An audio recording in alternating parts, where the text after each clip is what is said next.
BA part third की छात्रा हूँ। हम लोग अरस्तु के विचारों को पढ़ रहे थे। आज हम लोग अरस्तु के क्रांति संबंधी विचार पढ़ेंगे। अरस्तु ने पॉलिटिक्स की 5वीं पुस्तक में क्रांति के कारण और उपाय बताए हैं। अरस्तु को हम राजनीति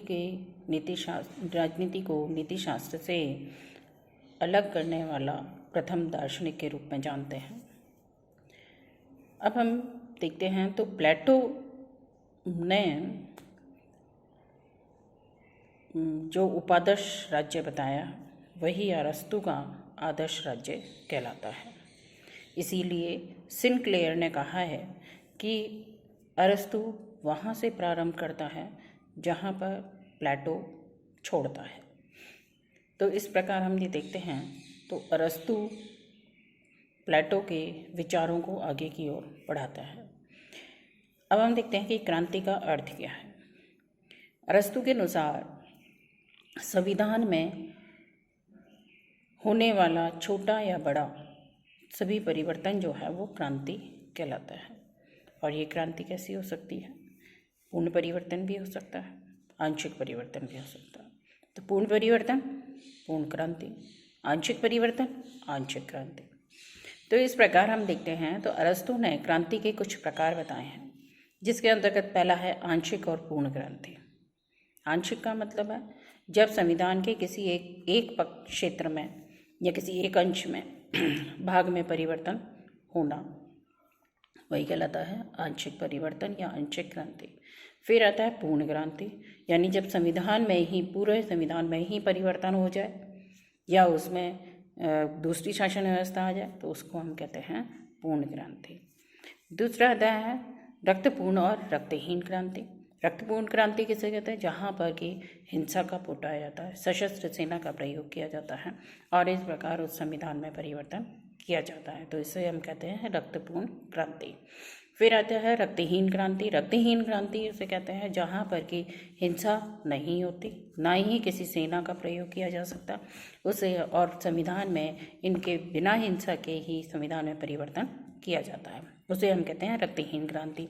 तो इस प्रकार हम देखते हैं तो रक्तहीन क्रांति इंग्लैंड के संविधान में पाई जाती है, जहाँ पर कि राष्ट्रात्मक शासन व्यवस्था के होते हुए भी वहाँ पर लोकतंत्रात्मक शासन व्यवस्था की स्थापना की गई थी। फिर आता है व्यक्तिगत और गैर व्यक्तिगत। व्यक्तिगत का मतलब तो ये होता है कि किसी एक शासक को हटाकर दूसरा शासक बैठ जाता है, तो उसे हम कहते हैं व्यक्तिगत क्रांति। और गैर व्यक्तिगत क्रांति जहाँ पर शासक को हटाए बिना ही संविधान में परिवर्तन करना, जिस प्रकार इंग्लैंड में कि शासक तो बना हुआ है, सम्राट बना हुआ है, लेकिन उसके बावजूद उसमें परिवर्तन कर दिया गया। फिर है वर्ग विशेष के विरुद्ध क्रांति। ये कहलाता है जैसे धनिक तंत्र है, जब वह स्वार्थ के लिए कार्य करता है, धनिकों को ही फायदा पहुंचाना चाहता है, तब आम जनता उसके प्रति क्रांति करती है। फिर आता है वैचारिक या वाग्वीरों की क्रांति, जहाँ पर कि विचारधाराएँ आती हैं, विचारधाराओं में परिवर्तन होता है तो उससे संविधान में भी परिवर्तन हो जाता है, तो उसे हम कहते हैं वैचारिक परिवर्तन क्रांति। फिर अब हम देखते हैं, इसके बाद ये तो हमने देखे इसके प्रकार, अब हम देखते हैं कारण कि क्या कारण है। तो ये 3 प्रकार के कारण इसने बताए। 3 कारण है, एक तो मूल कारण, सामान्य कारण और एक विशिष्ट कारण। मूल कारण समानता के आधार पर होते हैं, जो कि संख्यात्मक और योग्यता संबंधी हो सकता है। तो किस प्रकार से? जब आपको अनुपात कहते हैं योग्यता के आधार पर, उन्हें आनुपातिक रूप से उसे जब सम्मान या राजनीतिक पद नहीं दिया जाता है, उसके साथ अन्याय होने लगता है, तो वहाँ पर ये क्रांति होती है। तो यानी समानता, असमानता जब पाई जाती है, विषमता पाई जाएगी, तो वहाँ पर क्रांति हो जाती है। तो ये तो है मूल कारण। फिर आता है सामान्य कारण। सामान्य कारण बहुत सारे हैं, जिसके अंतर्गत हम देखते हैं पहला शासकों की धृष्टता और लाभ की लालसा। जब शासक अपनी मनमानी करने लगता है और अपने लाभ के लिए कुछ लोगों के लाभ के लिए वो कार्य करता है, तो वहाँ पर क्रांति होती है। दूसरा है सम्मान की लालसा, जब किसी को अपने सम्मानित पद लेने के लिए या उसको सम्मान मिलना चाहिए उसके प्रति भी उसके विरुद्ध भी क्रांति हो जाती है। फिर है श्रेष्ठता की भावना, अपने आप को श्रेष्ठ समझना कि मेरे को सब कुछ आता है या मैं योग्य हूँ बाकी अन्य योग्य नहीं हैं, तो यहाँ पर भी क्रांति हो सकती है। फिर है घृणा और परस्पर विरोधी विचारधारा, जब आपस में एक दूसरे को घृणा करते हैं, किसी को हम उसके कार्यों से, व्यक्तिगत से, किसी के आधार पर भी हम घृणा करते हैं या उसमें हम परस्पर उसको विरोधी मानते हैं, तो भी यहाँ पर क्रांति हो जाती है।